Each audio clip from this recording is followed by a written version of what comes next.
নমস্কার, পাকবিচিত্রায় সকলকে স্বাগত জানাই। আমি আজ আপনাদের তরমুজের আইসক্রিম বানিয়ে দেখাবো। আমি যেভাবে বানালাম আপনারাও সেইভাবে বানিয়ে গরমে ঠান্ডা ঠান্ডা আইসক্রিম খাবেন, দেখবেন খুব ভালো লাগবে।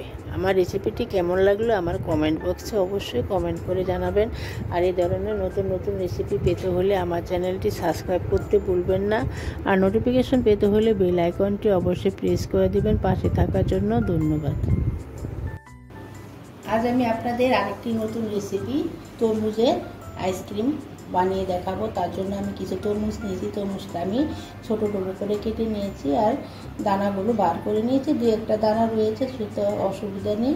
আর চিনি নিয়েছি 2.5 টেবিল চামচ আর কর্নফ্লাওয়ার নিয়েছি 1 টেবিল চামচ। যেহেতু আমার তরমুজটা মিষ্টি সেই জন্য আমি চিনি 2.5 টেবিল চামচ নিয়েছি। আপনারা আপনাদের পছন্দ অনুযায়ী চিনি বাড়িয়ে কমিয়ে নিতে পারেন।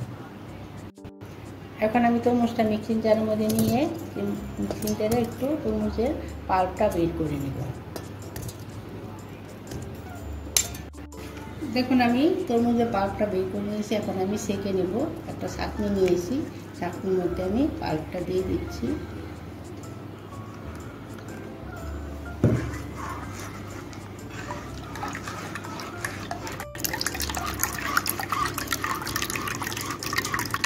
দেখুন আমি সেঁকে নিয়েছি, যে একটা দানা ছিল সেটাও ছাঁকনির মধ্যে রয়ে গেছে।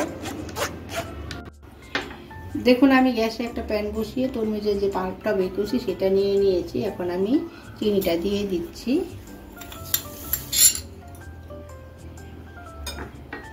কর্নফ্লাওয়ারটা দিয়ে দিচ্ছি।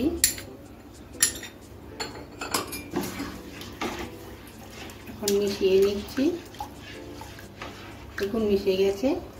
এখন অনবরত নেড়ে একটু ফুটিয়ে নিব। আর এই আইসক্রিম বানানোর জন্য একটু তরমুজটা লাল নেওয়ার চেষ্টা করবেন, তাহলে কালারটা ভালো আসবে।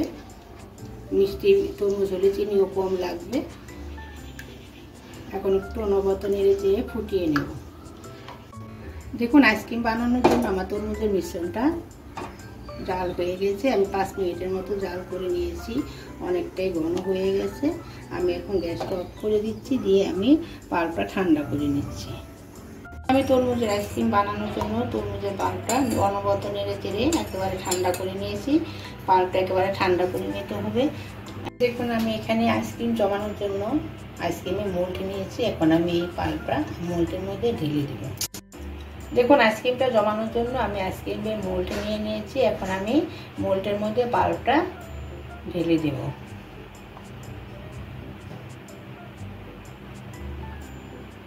কিছুটা ফাঁকা রাখতে হবে।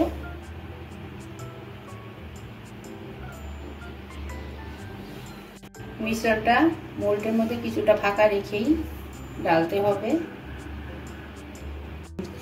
দেখুন আমি মোল্ডের মধ্যে পাল্পটা ঢেলে নিয়েছি। এখন আমি কাঠিটা বসিয়ে দেব।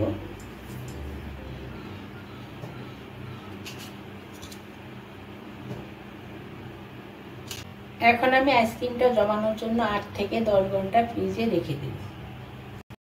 দেখুন আমার তরমুজের আইসক্রিম জমে গেছে। এখন আমি ডিমোল্ড করে দেখাবো। হাতে একটা নিয়ে নিচ্ছি। দু হাতে এভাবে প্রেস করে আইসক্রিমটাকে মোল্ড থেকে বের করে নেব।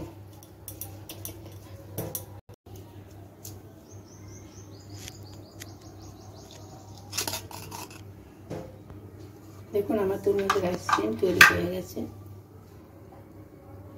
দেখুন আমার তরমুজের আইসক্রিম তৈরি হয়ে গেছে। আমি যেভাবে বানালাম আপনারা সেভাবে বানিয়ে গরমে খাবেন, দেখবেন খুব ভালো লাগবে।